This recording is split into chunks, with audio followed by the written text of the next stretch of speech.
Halo para sahabat Halo, khotbah, jumpa lagi dengan kami berdua dalam Sermon Like Things bersama dengan saya Lina. saya Erin Sinaga. Kita hari ini akan membahas teks-teks leksionari untuk Pentakosta ya.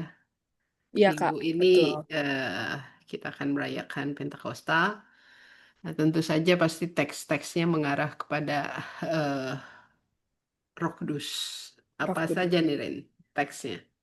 Oke, Kak Lina, teks yang akan kita bahas yaitu dari Kisah Para Rasul 2 ayat 1 sampai 21, Mazmur 104 ayat 24 sampai 34 dan 35b, lalu 1 Korintus 12 ayat 3b sampai 13 dan Injil Yohanes 20 ayat 19 sampai 23. Itu Kak Lina. Oke, terima kasih. Apa yang bisa kita highlight nih untuk khotbah atau ibadah Pentakosta tahun ini, Rin? Oke, baik Kak Lina. Kalau Pentakosta ini kan pasti identik dengan, bukan identik ya, memang diceritakan tentang turunnya Roh Kudus, lalu apa tuh namanya, dia tidak lepas dari peristiwa turunnya Roh Kudus itu ditandai dengan apa namanya, lidah api begitu ya, Mhm, seperti di Kisah 2 ayat 1 sampai 21 gitu mhm, ya kan. Berkumpulnya orang-orang banyak, lalu berbahasa yang berbeda-beda, itu seperti kebalikan peristiwa Menara Babel ya. Mereka mhm, yang tidak mengerti bahasa satu sama lain, tapi kalau di peristiwa ini mereka saling memahami satu dengan yang lain. Lalu ada angin dan tentunya juga ada karunia-karunia yang diberikan gitu ya. Nah, apa tuh namanya? Tanda begitu ya. mhm, Kalau saya meng-highlight-nya ini berarti tanda. Dan ada satu penafsir yang mengatakan tidak sekadar tanda juga, tetapi ada juga bukan penanda, ya tanda dan pertanda gitu ya kan. Nah, kalau kita lihat kisah 2 ayat 1 21 ini kan familiar banget. ya. Ini apa ya nanti kok ini lagi katanya kayak gitu. Nah, terus tapi yang bisa saya lihat dari Kisah 2 ayat 1 sampai 21 ini bagaimana Pentakosta itu bukan sekadar peringatan atau perayaan tanda datangnya Roh Kudus gitu ya, tetapi bagaimana suara-suara kenabian itu juga harus diperdengarkan sebagai pertanda gitu ya kan, bahwa Mhm, Roh Kudus itu ada di dalam diri kita gitu kan. Nah, kalau kita lihat turunnya Roh Kudus itu tuh seperti sebuah ini ya, apa tuh namanya, kayak kekacauan, angin ribut begitu, lalu ada turun lidah-lidah api. Kalau kita lihat kacau nih, orang ngomong-ngomong sendiri pakai bahasa yang lain, dan orang-orang yang berkumpul itu ternyata bukan orang-orang yang ada di situ saja, tetapi imigran-imigran yang datang kayak gitu ya kan. Tetapi, eee, yang ini terlihat sebagai sebuah kekacauan, tetapi itu tidak kekacauan gitu, tetapi inilah kegenapan itu juga. Kayak mhm, gitu bahwa eh, kegenapan keselamatan itu terjadi gitu, dan itu akan benar-benar terjadi walau di tengah kehidupan yang penuh dengan kekacauan ini kita tetap menyerukan nama Tuhan gitu ya kan. mhm. Nah, jadi disinilah janji keselamatan dari Tuhan itu diberikan kayak gitu. Ya, ya. Apa namanya, itu ternyata membentuk suatu komunitas yang baru, Kristen mula-mula itu.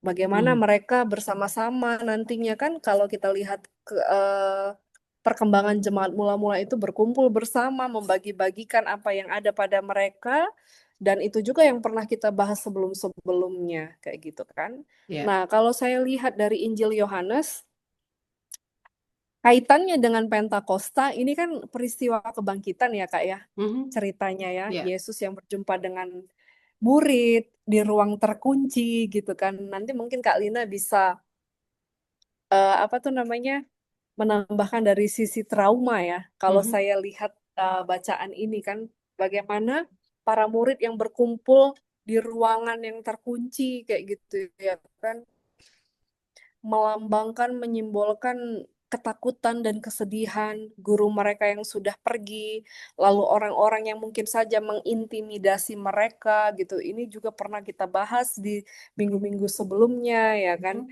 tentang ketakutan dan kesedihan ini. Karena apa tuh namanya, mereka tidak habis pikir bahwa guru yang mereka sahabati, guru yang adalah sahabat mereka itu sudah mati disalibkan.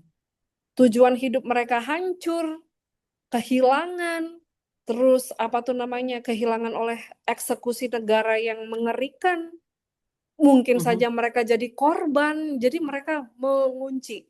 Tubuh mereka terkunci gitu ya kan. Mhm. Nah, pada saat itu hanya Thomas yang nggak ada kayak gitu ya kan. Karena dia tidak, di sini kalau saya baca penafsir itu menafsirkan bahwa dia tidak ikut mengunci nyawanya dalam ketakutan. Dia tidak Mhm. membiarkan dirinya terkunci dalam ketakutan. Nah, itulah ya. Nah, jadi mereka tuh sebenarnya di ruangan terkunci ini jaga-jaga, takut, sedih gitu ya kan. Sehingga ucapan yang familiar, damai sejahtera bagi kamu, damai sejahtera aku tinggalkan padamu, itu tuh sama sekali terhalang ya Kak ya. Jadi mereka Ya. tuh nggak kenal bahwa yang menegur mereka itu Yesus, sahabat mereka yang Mhm. sudah Mhm. bangkit itu. Nah di Mhm. sini Yesus Kristus, inilah dia kaitannya dengan Pentakosta itu menunjukkan tanda gitu ya kan. Dia bisa ini tanda kematiannya itu tuh bisa ada tapi nggak hilang gitu loh gitu. Nah terus apa tuh namanya, kehadiran Yesus itu sebagai tanda penguatan bagi para murid yang pada saat itu takut, sedih, Mhm. jangan-jangan aku lagi nih kayak gitu ya kan. Mhm. Nah apa tuh namanya, di sini Pentakosta, peristiwa Pentakosta itu tuh berbeda dengan Pentakosta yang apa namanya, diceritakan di Kisah Para Rasul, Mhm. yang datang dengan hembusan api, tetapi dia, nah ini ya, saya mengutip penafsir yang menafsirkan, dia datang dengan hembusan nafas yang menyentuh kulit-kulit, yaitu tadi ya kan, ketika dia mengatakan damai sejahtera bagimu gitu kan, keluar nafas kekuatan itu, sehingga menyadarkan para murid yang ya istilah kayak gitu loh Kak, kalau Mhm. ketiup angin kayak itu, wah Tuhanku ada, sahabatku ada, kayak gitu ya kan. Mhm. Jadi nafas yang dikeluarkan itu bukan sekadar partikel yang nggak ada artinya apa-apa, tetapi menyentuh kulit yang menyadarkan kayak gitu ya, yang memberikan pengampunan. Selain itu juga apa tuh namanya, bagaimana cara bertahan. Nah, di sini lagi-lagi saya mau mengatakan bahwa mm, tanda Pentakosta itu tuh tidak sekadar merayakan, tetapi juga bagaimana kita mempertahankan suara-suara kenabian yang harus kita suarakan di tengah situasi yang tidak memungkinkan ini. Mhm. Supaya komunitas yang percaya kepada Yesus Kristus tetap berpegang teguh pada firman Allah itu, gitu ya kan. Nah, itu juga yang di sini dikatakan oleh penafsir itu, pengampunan itu juga mengharuskan kita untuk membuka jalan bagi orang untuk bertobat. Karena kan Pentakosta itu juga menurut saya Kalina peristiwa pertobatan juga. Mhm. Kayak gitu ya. Mhm. Untuk kembali ke persekutuan, untuk kembali kepada Tuhan. Itu sih Kak. Ya. Makasih Kak. Iya, thank you, Rin.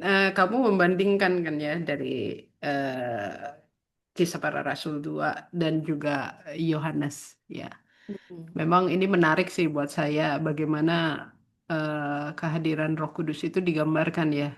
Kalau versinya Lukas dalam hal ini Mm-mm. Kisah Para Rasul ya. Kisah Rasul, iya. Lukas kayaknya wah ini bombastis gitu ya. Roh Kudus datang dengan tadi dengan lidah api, dengan bahasa yang orang yang mendengar juga wah ada apa nih, ada apa kalau saya bayangkan ya. Wah, kenapa nih mereka? Maka itu ada tuduhan bahwa oh jangan-jangan mereka mabuk karena anggur bla bla bla begitu. Tapi versinya Yohanes, Roh Kudus itu datang dengan hembusan nafas ya. Iya, Kayak betul. yang satu heboh, yang satu kalem ya. Datang dengan tapi menarik di sini. Buat saya kalau kita lihat baik Kisah Para Rasul maupun Yohanes ada kesamaan yaitu Mm.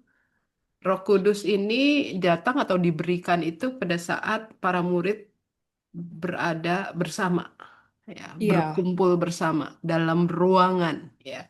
Mm-mm. Tentu saja versinya Yohanes lebih ke menunjukkan tentang bahwa mereka masih dalam keadaan takut, kan ya, Mhm.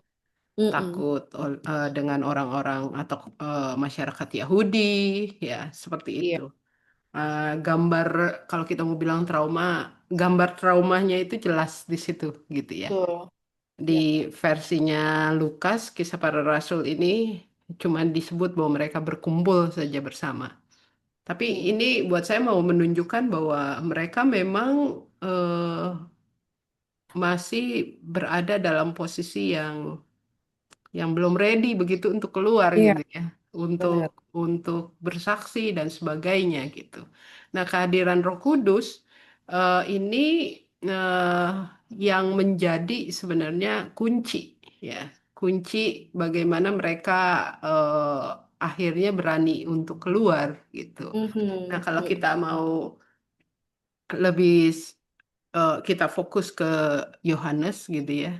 Eh, Mereka yang trauma ini ada dua hal yang ada tiga hal sih menurut saya yang dikuatkan. Pertama, Mm-mm. Yesus datang dengan ucapan damai sejahtera gitu kan di tengah Mhm. Ya. kondisi mereka yang kacau begitu kan, Mhm. ketakutan dan lain-lain. Yang kedua, kemudian Yesus menunjukkan eh, Lukanya, bekas. luka-lukanya ya yang menandai bahwa bukan saja memperlihatkan oh iya yang datang ini adalah Yesus gitu, tapi mau mengingatkan bahwa luka itu ya tetap ada, tapi Mm. bukan berarti eh, em, hidup itu menjadi mati gitu ya, tapi malah eh, luka itu membuat hidup gitu ya, sebaliknya. Dan Mm. yang ketiga yaitu Roh Kudus. Yang buat saya menarik adalah menghembuskan nafas buat orang dalam teori trauma, nafas ini sangat penting buat Mm. orang-orang yang mengalami trauma. Kenapa? Mm. Karena kondisi trauma itu kadang-kadang membuat orang, bukan cuma kadang-kadang ya, ini Mm. sering kali ya, membuat orang yang trauma peristiwa kekerasan itu susah sekali bernafas gitu. Mm. Mm. Mm. Maka itu dalam teori trauma mereka diajarkan untuk bagaimana bernafas kembali. Ya, bernafas bukan saja nafas ini lambang dari kehidupan begitu ya, tapi nafas ini mau mengajak untuk mengembalikan kembali bahwa hidup ini harus terus berjalan, ya, dan juga melepaskan beban itu begitu loh. Dan menurut saya menarik ketika digambarkan bahwa Yesus menghembuskan nafas itu dalam kaitannya memberikan Roh Kudus gitu ya. Iya.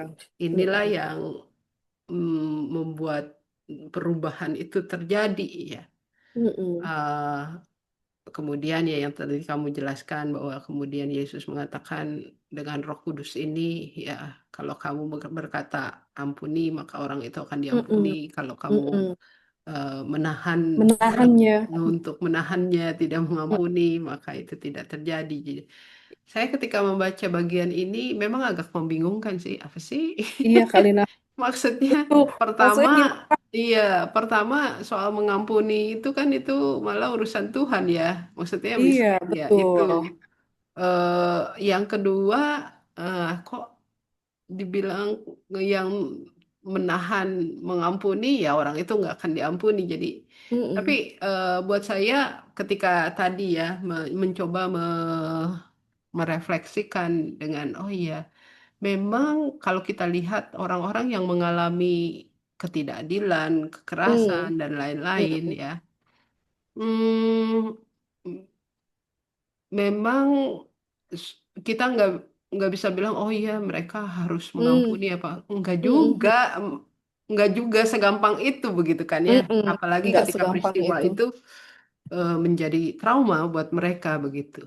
Jadi menurut saya Roh Kudus inilah yang digambarkan memberikan sebenarnya kesempatan buat orang-orang yang mengalami trauma itu untuk mempertimbangkan ya Mm. Mm.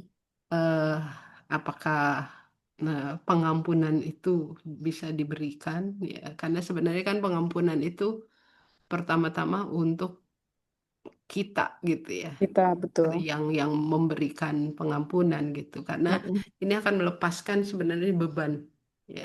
Mm-mm.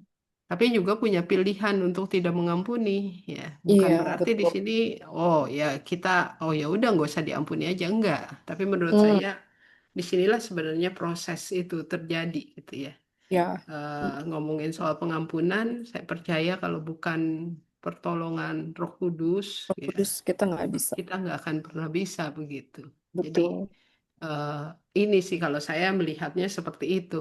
Tapi tadi yang saya bilang, ini sebenarnya sama dengan Mm, yang digambarkan oleh Lukas ya dalam Kisah Para Rasul, kita- walaupun berbeda situasinya. Tapi kalau kita mm-mm. lihat, eh, ini proses buat para murid dan juga Mm, masyarakat waktu itu mm-mm. untuk melihat bahwa Roh Kudus itu berkarya pertama-tama yaitu untuk para murid ya.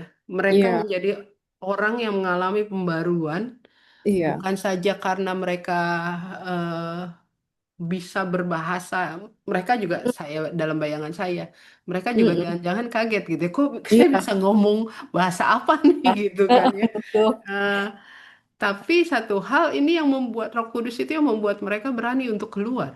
Ya kan Mm-mm. dari ruangan tertutup lalu keluar kepada masyarakat berbahasa ya yang tentu saja ini juga perlu diperhatikan kalau teman-teman mau mengkhotbahkan atau juga mau berdiskusi tentang bahasa roh begitu ya. Ini kan Iya, Kak. fenomena yang Iya. digambarkan sebagai bahasa roh ya. Bahasa roh Mm-mm. itu tidak selalu bahasa yang tidak bisa dimengerti Bisa gitu mengerti. ya. Betul. Ini ternyata ada bahasa roh ini adalah bahasa yang dimengerti gitu kan, Iya. atau senolalia ya, eh, Mm-mm.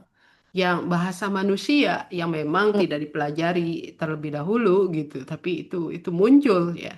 Jadi memang bahasa manusia, tapi yang paling penting adalah sebenarnya bukan fenomena berbahasa bahasa rohnya, rohnya.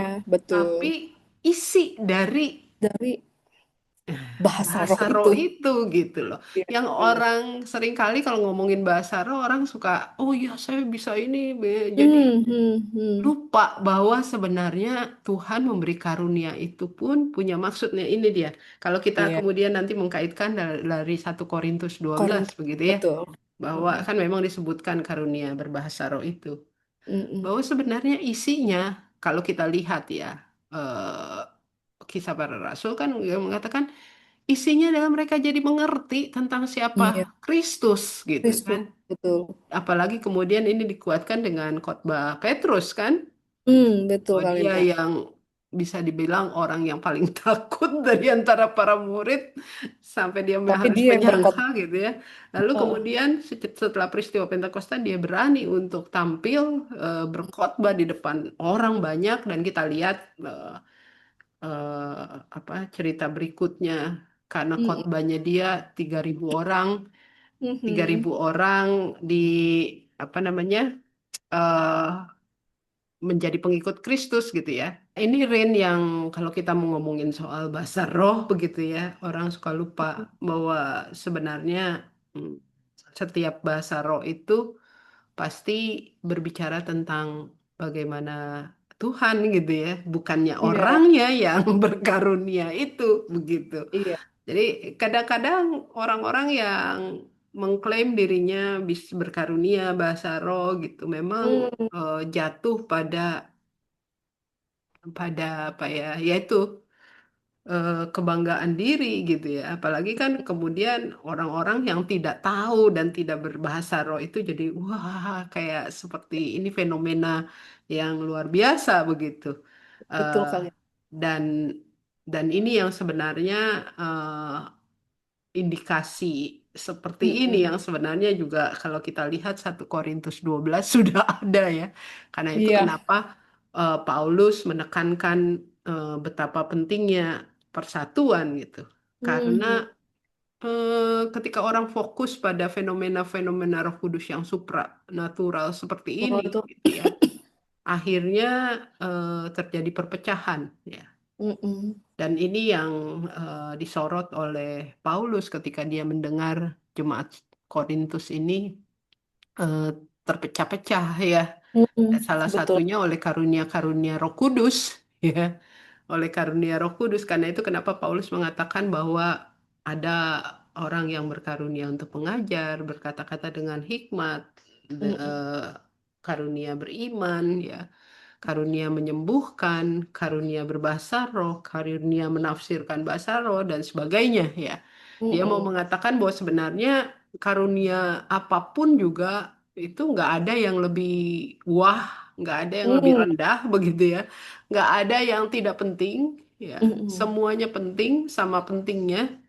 Dan kalau kita mau lanjut sebenarnya 1 Korintus 12 ini pada ayat-ayat setelahnya Paulus dengan tegas mengatakan bahwa karunia-karunia itu untuk apa? Yaitu untuk kepentingan jemaat gitu. Jemaat. Jadi bukan untuk diri sendiri ya, Kalina. Bukan, bukan ya. Jadi Mm-mm. jelas kepentingan jemaat ini tentu saja bukan saja mempersatukan tapi juga membuat jemaat itu beriman kepada Kristus gitu loh. Betul, betul. Ini eh jadi kalau kita mau bicara tentang karunia apa berbahasa roh juga kita mesti ingat ini ya. Betul. Bahkan di 1 Korintus 14 Paulus malah fokus bicara tentang bahasa roh. Kalau bahasa roh itu memecah belah, lebih baik nggak usah dipakai begitu ya. Istilahnya dia lebih tegas begitu.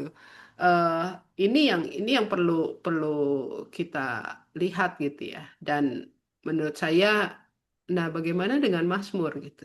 Nah Hmm. menurut saya ini dia kalau ditanya tentang apa sih peran Roh Kudus begitu ya? Kan kita Mm-mm. ngomongin peristiwa Pentakosta. Yang Mm-mm. pertama tadi Roh Kudus ini memberikan kembali yang dalam tanda petik kita sebut hidup buat orang-orang yang sudah merasa bahwa hidup ini berakhir ya karena Mm-mm. berbagai peristiwa ya. Betul, Kak. Yang tidak lagi merasa bahwa hidupnya punya arti, punya makna. Ya. Mm-mm. Roh Kudus hadir ya Mm-mm. menjadi nafas hidup kembali buat orang-orang yang seperti itu. Bahwa Iya. hidup masih punya nilai, masih perlu diperjuangkan, masih punya Mm. makna. Ya, Mm-mm. ketika eh, ketika Dia, Roh Kudus yang ada di dalam diri kita itu memberikan kekuatan, memberikan kembali semangat untuk hidup begitu ya. Karena itu Iya. menurut saya gambar yang ditampilkan dalam Injil Yohanes dia begitu lembut ya, Iya. tidak Mm-mm. memaksa, tapi dia Mm-mm. memberikan hidup itu, semangat kembali ya, Iya. pemulihan yang yang dirasakan ya oleh orang yang mengalaminya gitu ya. Itu. Mm-mm. Lalu yang kemudian Roh Kudus juga Roh Kudus eh, peran Roh Kudus adalah tadi ya, dia selalu berbicara tentang Allah ya, Mm-mm. berbicara tentang Kristus gitu. Kristus, Ya, ini betul. kan juga memang yang disampaikan oleh Tuhan Yesus ya di dalam Mm-mm. Injil Yohanes yang lalu-lalu kita Mm. membahasnya. Bahwa dikatakan bahwa akan datang penolong dan penolong Ya, itulah yang betul. memberitahukan tentang ya tentang aku ya dan bahkan Mm. juga sebenarnya 1 Korintus 12 ayat 3 ya juga jelas bahwa Paulus mengatakan eh, karena Roh Kudus lah gitu ya kamu bisa menyebut Iya, Yesus adalah Tuhan gitu ya. Tuhan, benar. Jadi Mm. mm-mm. Dan ini memang ditunjukkan lewat para murid yang mulai keluar berbicara, Mm. Petrus berkhotbah dengan luar biasa dan sebagainya. Ya, Mhm. jadi memang fokusnya pada pekerjaan-pekerjaan Tuhan. Ya. Iya. Dan ini lebih spesifik kalau saya melihat Mazmur. Ya, Mhm. Mazmur itu menarik sekali karena ya yang kita bacakan ayat 24 ya, mulai ayat dua puluh Iya. empat sampai ya bisa dibilang 35 lah ya. Iya. Mm-mm. Di bagian-bagian awal dari Mazmur ini kan bisa bicara memang memuji Tuhan ya, Mm-mm. tapi juga digambarkan bagaimana pemazmur menceritakan tentang siapa Tuhan gitu. Hmm. dan Mm-mm. kaitannya dengan laut. Mm. Ini dia kaitannya dengan laut. Ya, bagaimana Tuhan memelihara, Tuhan berkuasa atas laut, bahkan Mm-mm. juga eh, hewan-hewan, binatang-binatang, bahkan yang Mm. dikategorikan sebagai hewan yang mengerikan, Leviathan di situ ya, Iya, hewan Kak. laut yang mengerikan. eh, Pemasmur mengatakan mereka diberi makan gitu ya. Mm-mm. Mm-mm. Bahkan makhluk yang paling mengerikan juga diberi makan. Dan Mm-mm. kalau Tuhan mau bilang, udah hidupmu berakhir, ya Ya matilah udah gitu. mati. Ya. Mm-mm. Jadi menarik sekali di sini pemazmur menggambarkan kuasa Tuhan atas laut gitu ya. Dan Iya, Kak. ini buat saya mengingatkan kita eh, Roh Kudus juga peristiwa Roh Kudus mau mengingatkan kita betapa kita juga dipanggil untuk menceritakan memuliakan Tuhan lewat apa? Lewat ciptaan yang lain ya. Iya, Kita jarang membicarakan tentang bagaimana eh, laut kita juga tidak dijaga dengan baik gitu kan. betul. Betul banget. Eksploitasi bukan cuma Mm. hasil-hasil laut tapi juga betapa banyak apa bagian dalam dari laut itu rusak karena perbuatan-perbuatan tangan manusia kan Iya. itu. Mm-mm. eh dan kita kalau pemazmur mengatakan Tuhan berkuasa atas laut ini mau mengingatkan kita sebenarnya posisi kita dengan ciptaan yang lain itu sama gitu. Cuma Iya, Tuhan yang bisa berkuasa gitu. Jadi benar. manusia nggak bisa seenak-enaknya Mm-mm. berkuasa untuk seolah-olah oh mengeruk sebanyak-banyaknya hasil laut gitu ya. Kan sekarang ada blue teologi ya. Iya, iya, Kak. Bukan cuma green teologi tapi blue teologi yang memfokus Ideologi pada laut laut. ya. Iya. Bagaimana kita memelihara laut, memelihara alam dalam hubungannya dengan laut. Ya. Eh, ini menurut saya juga bisa jadi khotbah yang penting juga dalam dalam peristiwa Pentakosta ya. Kita juga diundang untuk memelihara alam ciptaan ya, panggilan Mm. untuk itu karena ini kan bicara tentang karya Tuhan ya karya Roh Iya, Kudus gitu yang membuat kita menyelaraskan hidup kita dengan pekerjaan-pekerjaan Tuhan dimanapun juga termasuk juga di laut ini ya. iya, Jadi iya. ini mau mengingatkan kita sebenarnya mungkin buat yang sekali lagi orang-orang yang membuat kebijakan-kebijakan Hmm. ya perhatikan juga bagaimana laut ini dipelihara gitu ya atau juga buat eh, para nelayan ya yang Hmm. bekerja mencari Tuhan menyediakan memang makanan Iya, untuk kita lewat laut itu begitu ya. Tapi iya, juga harus diikuti dengan bagaimana cara mengambilnya kan. Ada eh, yang tidak merusak gitu atau juga bahkan kita yang punya kecintaan gitu ya berenang lah iya. atau juga snorkeling lah, atau Diving. diving lah, juga Mm-mm. nikmati itu, tapi ingat bahwa hati-hati ada mungkin cara Mm. kita yang kadang-kadang nggak pas bisa merusak ya. Iya, benar, Kak. eh Terumbu-terumbu karang lah dan sebagainya gitu. Jadi ini semua sebenarnya mau mengingatkan kita sih menurut saya sesuatu yang sangat penting ya. Iya. eh, dari peristiwa Pentakosta ini gitu. Iya, itu Ya, saja sih Rin.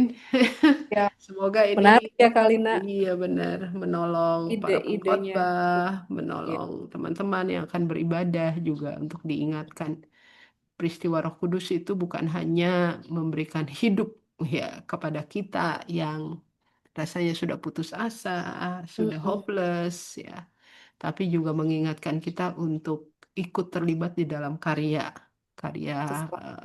Allah ya, pekerjaan-pekerjaan Allah dan ini bersifat kolektif ya, Benar. menjadi satu Iya. kesatuan yang utuh sebagai umat Tuhan sehingga Mm-mm. eh, ke apa namanya kesatuan juga dipelihara ya dalam peristiwa Roh Kudus ini.